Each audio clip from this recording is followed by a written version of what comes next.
And this is where I think people go wrong when they think of progressing their career, is they think, I'm doing so good at my job at my level. Why am I not getting promoted? And it's because you're not showing that you can operate at that next level already. And this doesn't necessarily mean taking on more work or working longer hours. It doesn't mean that you take on every big project that comes across the company. Instead, think of it as displaying soft skills that allow you to interact with people 2 levels higher than you rather than 1, right? So if you're a manager, you want to be operating in meetings with lots of directors so that you can highlight your skills at the senior manager level. Welcome back to Secrets of a Corporate Game. So many people are trying to navigate a corporate world that is laden with secrets, cleverly hidden and unspoken rules to a game that most employees don't even know they're playing. On this podcast, we try to give you a peek behind the curtain and unveil some of those secrets with tips and tricks that you can apply today to start taking control of your career and progress up the ladder faster. Hello, lovelies. Welcome back to Secrets of the Corporate Game. Today, we are talking about cross-calibrations and the impact that they have on progressing your career. And we're going to go ahead and just jump right in. So what are cross-calibrations? Cross-calibrations are essentially a practice that many companies have where during performance evaluations, whether that's biannually or annually, they will get a lot of leaders into one room and they will discuss the performance evaluations of the individuals in their organization.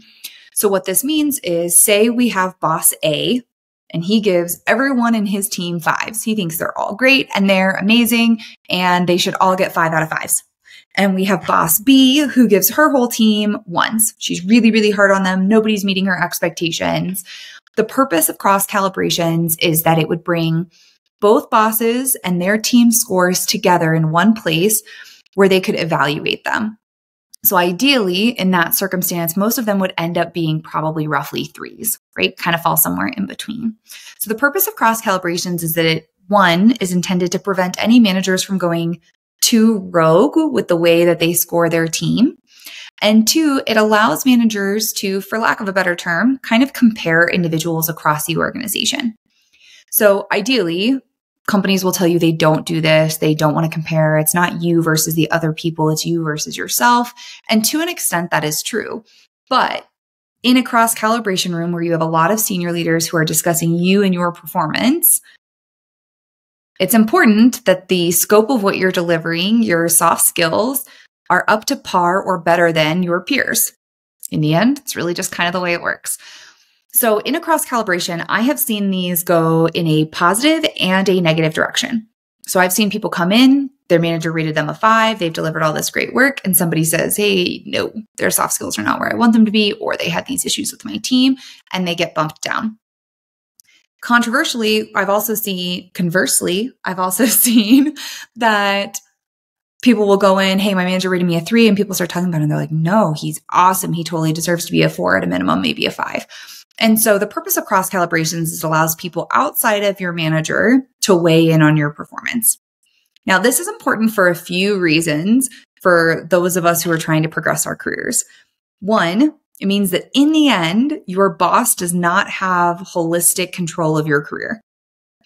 Them liking you or not liking you, appreciating you or not appreciating you does not necessarily determine how fast your career progresses. Now, is it easier to move up if your boss likes you? Absolutely. That's just a fact of the way things work. It is always easier to get better opportunities, to get to work on cool projects, to build better relationships if your boss already likes you. It just makes your life easier, especially if they appreciate your work, they understand your value.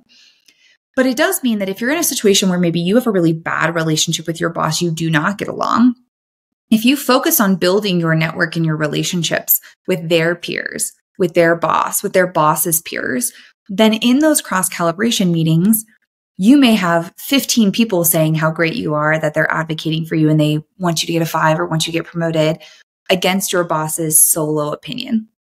This will, 1, be a red flag against your boss, but 2, also support you in your career and progression. So it's really important, especially if you have a tenuous relationship with your boss, to be building that network more broadly so that you have people going into cross calibrations who are going to advocate on your behalf. The other piece of that specific part of cross calibrations and networking piece is it's also important to have good timing. So if you know for a fact that you're going to if you know for a fact that you are going to go into a cross calibration session and attempt to get promoted or attempt to get a high review, around the time that performance reviews are being written is generally when cross calibrations are happening. So say you submit your personal review in November, odds are cross calibrations are happening around the same time. Final reviews are happening in December, and you may find out the results in March. So around the time that you're writing your performance review, it's strategically a good time to meet with that expanded network. Because when you meet with them and you have that opportunity to talk to them, and you can say, hey, you know, what feedback do you have on my performance so far? Is there anything that you needed from me? Hey, I've really appreciated you mentoring me in this specific subject. They have that recency bias where they're going to turn around and then go into cross calibrations and be like, wow, Kendal's so great. She asks all the right questions. She does such a good job with her outreach. Her network's so strong, right? They're going to have this recency bias in their head that plays to our advantage. So the two big pieces, if you're trying to get promoted or if you're struggling with a bad relationship with your boss, going into cross calibrations is one, make sure you have that expanded network. And two, make sure that it's what we call warm, that it's been used recently so that they go into that meeting with recency bias, right? Now, quick pause. If you're listening to this and you're like, ugh, this feels so icky. I'm just building relationships with people to get a good review and I'm just following up with them to make sure the timing's right. There's a difference between being strategic and being inauthentic. You should still be building relationships with people who you genuinely look up to, who you value, who can teach you things. And the timing is really just to make sure that you're optimizing on that relationship. It doesn't mean you're being inauthentic or you're brown nosing or you're sucking up. It just means that you're being really intentional. So that's kind of the first piece of cross calibrations is it's really important to know who's going to sit in yours. The other piece of cross calibrations is in addition to how do all of those people perceive you, there's the more basic element of how many of those people know you. Huge thank you to today's sponsor for our episode, Symposia Academia. They assist individuals to get into cybersecurity, and you do not need a degree or any prior work experience. They'll help you land a GRC analyst position in cybersecurity with their 4-step process, which includes training, an internship, interview preparation, and then on-the-job support. In order to get started, go ahead and head over to the link www.symposia.com/channel-partner/KB-3. You can also find this link down in the show notes, but again, it is symposia.com/channel-partner/KB-3 and check them out.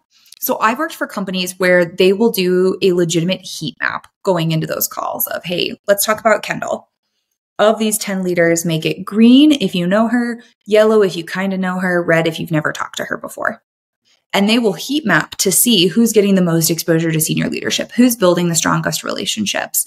And while that's not necessarily indicative of performance, it's not, it balances the scales of how many people are going to be able to weigh in and talk about Kendal with some amount of knowledge, right? Rather than just like, yeah, I hear good things about her through the network. We want to know who's actually interacted with you. So this goes back to expanding that network to your boss's peers, your boss's boss, because they're going to be talking about who they know, how do they like them, things like that. So cross calibrations are really, really important. They are also good because, like I said, they prevent a manager from going rogue, right? And really devaluing a specific employee. Now, some people will always slip through the cracks with this. I'm not saying that this process works perfectly, but cross calibrations are definitely an attempt to try to bring things to a more standard baseline. Now, at the highest levels of leadership, there's usually a distribution that they're trying to hit, right? Maybe it's 70% fall in that 3 category. You've got 10% below a 3 and 20% above, right? Whatever that distribution would look like on a graph. And they're trying to make sure at the top of the house that that's roughly the shape that they're falling into. The reason for this is because if everybody's getting a 5 doesn't matter, right? If everybody's getting a 2, you're devaluing your population too rapidly, right? You have too much of a risk of attrition, right? So you want a majority of your people to fall into that 3 category. It also means that people are leveled correctly, right? Because a 3 at a manager level and a 3 at a senior manager level are 2 completely different deliverables, right? What you are expected to do at a manager level is different than senior manager. So to get a 3 at either of those levels requires different output. So if you start to see a distribution in cross calibrations where people are really falling towards the 4s and 5s, you may have an issue where your workforce is misleveled, right? You have a lot of people operating at the senior manager level and the manager. You have a lot of directors at the senior manager level and so on. Or it could be indicative of managers overvaluing their own employees, right? So it's a good temp check for people in HR to say, okay, how's our leveling look? How's our attrition risk look? How are people performing? And to facilitate managers getting what they need out of those cross calibrations. So when we talk of a manager and a senior manager operating at different levels, a lot of this comes down to competency evaluation. So if you've ever worked for a large company and gone through a performance review, usually they have, let's say, 5 to 10 competencies that you score yourself, right? So I know like Amazon, for example, has disagree and commit is one, teamwork and collaboration is one, right? And when you write your performance review, you write, what am I doing well? What do I need to work on? And you evaluate yourself in these, what I would call culture tenets or competencies. And they're essentially soft skills that your company has determined are really important to their company, and they're rating everybody against those. And the competency required at different levels of seniority is different. That's how you differentiate different levels within the hierarchy. So I have a self-made competency chart that I use within my program that I share with people. And you can get it if you sign up for my email list as well. But in that competency review, we're not all perfectly leveled, right? So for example, a director may look at it and say, I'm actually operating at a senior director level when it comes to people management, right? I really know how to lead a team, to create a vision, to articulate it effectively, to grow and scale people. But I'm operating at like a senior manager level when it comes to like innovation. Maybe that's not my strongest suit. I haven't really stepped into like using AI in my role, for example. So a competency review of yourself may put you kind of all over the map. You may be operating a level below in certain things, a level above in certain things, and perfectly on your level in others.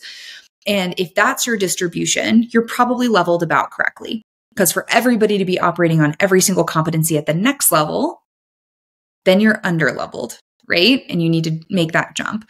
If you're operating at all below your current competency level, you've either been given a reach position or you're not actually ready for the position that you're in. Okay, so this is how competency charts come into play. So companies who have more robust human resources, I'm going to say infrastructure, doesn't necessarily mean how big the team is or how long they've been around, but let's say infrastructure.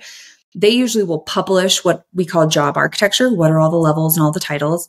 They'll also publish competencies that tie to the job architecture based on your level. Here's the competency map that you're expecting to be operating at. And then they also will communicate out like what is cross calibration review, what is a 3 and a 5, and how do we differentiate performance. So all of these things kind of go together in how your performance is evaluated within your company. And when we think of competencies, to get promoted, you need to be displaying at least half of the competencies at that next level. And this is where I think people go wrong when they think of progressing their career, is they think, I'm doing so good at my job at my level. Why am I not getting promoted? And it's because you're not showing that you can operate at that next level already.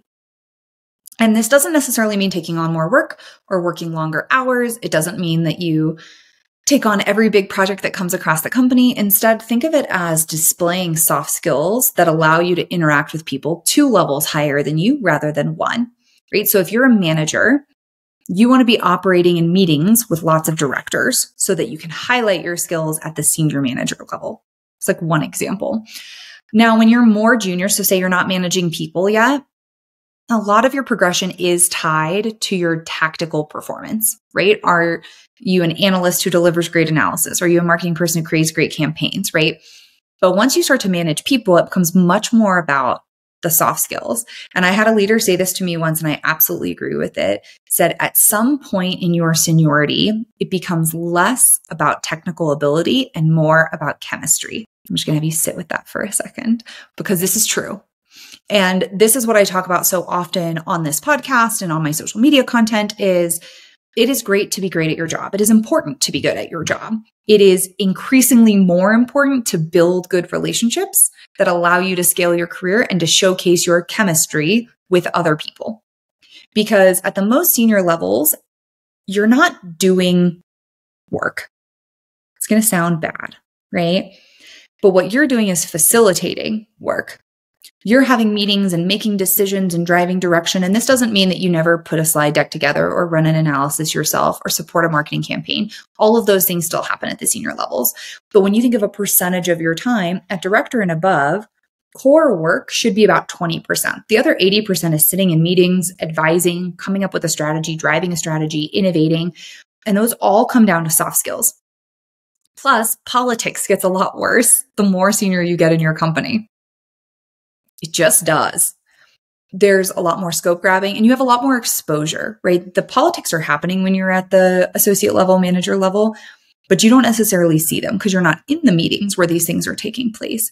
But as you progress in your career, you'll start to see, oh, this person's making a scope grab for this, or they don't want me to work on this because it starts to encroach in their space, or this person doesn't like this person, so they refuse to work together. That gets more and more relevant the more senior that you get, which means you have to have better and better soft skills to navigate those situations effectively. And so building those soft skills, building those communication skills really allow that, which is why competencies tend to be soft skills. So most competency maps that I see will have one line for ability to execute your job, one. And then they'll have one that's about communication, one that's about teamwork and collaboration, one that's about strategy, innovation, vision, one that's about people management, and usually one that's like a specialty based on the company culture, right? So I think my company's is, are you a culture driver who's involved in diversification of the workforce? Like that's one of ours. But I've seen at other companies, Amazon is like disagree and commit. Can you disagree with something and still get it done? I've worked for other companies where their specialty one was more about the work because they're a highly technical organization. So maybe it's delivers above and beyond efforts in their current role, or it could be discipline related, right? So it depends on your company's culture, what that kind of last one is. But as you see, when I walk you through that, only one is really technical. And then you got 6 that are soft skills.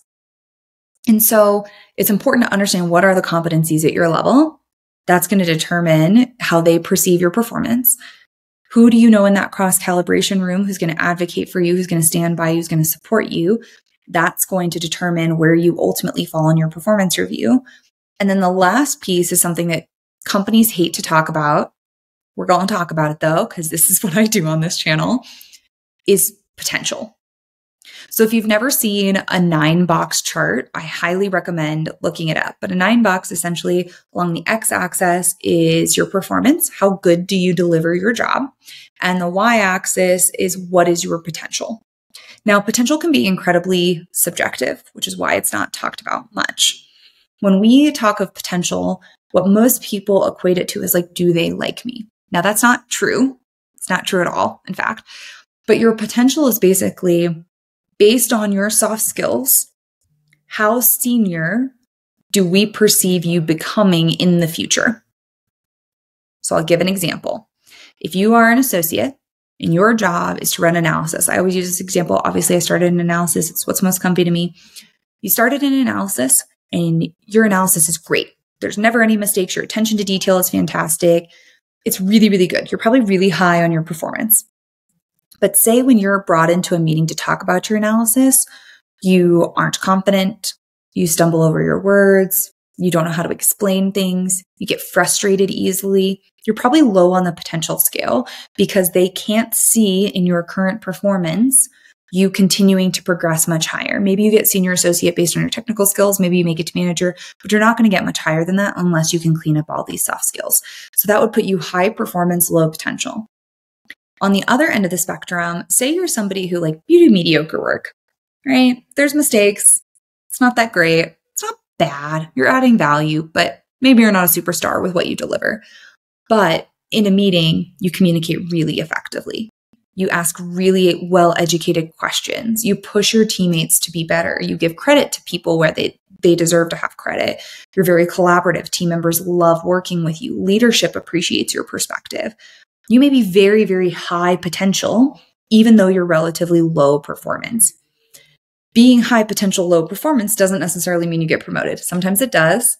And you're listening to this and all of us are thinking of at least one example where we worked with somebody who didn't know how to do their core job, but was great at schmoozing and ended up moving up the ladder quickly. It does happen.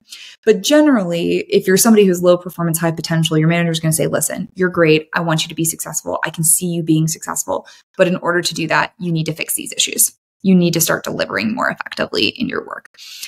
And once they're able to show that performance a little higher, then they do probably move up pretty quickly. So your potential is just as important as your performance, but your performance is highly technical and your potential is highly soft skills. And so you want to be perceived as somebody ideally who's high in both. I deliver great work, but I also could be dropped into a meeting with senior leaders and you're not worried that I'm going to say something stupid, or you're not worried that I'm going to clam up and not say anything. Right. And so when you can display both of those, you become, I think on the 9 box, it's labeled a star. And a star performer is somebody who you can see like, man, they could get all the way to C-suite potentially. They have like that really high trajectory, but they're also really good at their job. So they fall into this kind of sweet spot. You will be in different boxes in a 9 box in every job you have at every company you have. Becoming a star does not mean you stay a star for the rest of your life. It just doesn't work that way. I have worked for companies that thought I was really bad at my job. They thought my performance was really low, and I ended up in that lower corner. I've worked for other companies where they thought I was a rock star. I had high potential, I had high performance. I fell in that star bucket. I've worked for that same company that had me as a star and dropped to more of a core player, which is kind of in the middle performance, middle potential, because I was put into a role that was far beyond my current skill sets and I struggled, right? So you are moving constantly in this 9 box layout. It is not a static evaluation, right? The same way that performance isn't. If you took a new job in a new industry, at a new role, your performance may be different 6 months down the road. But what's key about the 9 box to understand is some companies don't use it because it's considered too subjective. Some people love it. Some people hate it. Regardless, people are evaluating you on potential and performance, whether they call it a 9 box or not. Nobody wants to work for somebody who's a really great high performer who has really low soft skills. It's a really hard boss to have. They micromanage. They're the boss that always says, oh, I'll just do it myself. Nobody digs that, right? It's not fun to work for that person. And so by evaluating their potential, we're also trying to evaluate, could they manage people? Could they lead people? And on that particular example, I interviewed someone last year for a role that was a people management opportunity. And the feedback that I shared with the hiring manager was like, they're great. They have all the technical skill set. Under no circumstances would I want to work for them. And the response I got from the hiring manager was like, thank God, that's the exact same thought I had. It's like, okay, so we're not crazy. We've now assessed 2 of us feel this way. Like being managed by this person would be really difficult, create a really bad culture and a really bad experience, but they're highly technical, right? High performance, low potential. So this is kind of the way that you will be evaluated over the course of your career. And understanding the competency matrix and the 9 box will allow you to prepare yourself for cross calibrations in a way that is effective. Because if you go into cross calibrations and your performance is high, but your potential is low, it's going to be a rough combo for you. It may end up dropping you potentially. And if you go in and nobody in the room is willing to advocate for you, again, tough conversation. Even if your boss wants to promote you, if nobody else in the room knows you, it's really hard to get that sold. So these are all things that go into how fast your career progresses. Do you get promoted? Do you get good scores at the end of the year, which generally translates to compensation? Right? A lot of companies are like, oh, the score you get at the end of the year doesn't have anything to do with your comp. It almost always does. It does. Like, I wish it didn't. I wish you could be a shitty performer and still make a lot of money, but it's not really the way it works. So it is important to know how all these pieces come together because that will empower you to make decisions depending on what your goals are. Now, if your goals are to be a 3, hey, I want to be middle of the road at my job. I don't want to get promoted. I don't want more scope. I don't want more responsibility. Great. You're going to do good at your job. You're not going to network a ton, maybe 1 or 2 people, but that's plenty. And you're not going to advocate really hard for yourself because you just want to prove you're doing good at your work and you want to go home at the end of the day. That's great. That's okay. But I want you to do that on purpose and not on accident. Same is true if you want to get a 5 and you want to get promoted at the end of the year. Who are you networking with? Who's advocating for you? What's your personal brand? How are you communicating with these people? How are you showcasing your potential? Think about that. Be strategic so that by the time promotions come around, it's not the first time that they're hearing this. And you've already laid the groundwork for everyone to be like, oh my gosh, they're not already promoted? That's crazy. They should definitely do it. Do it. That's the type of work. You can get promoted. You can stay the level. You can get demoted. Just do it on purpose.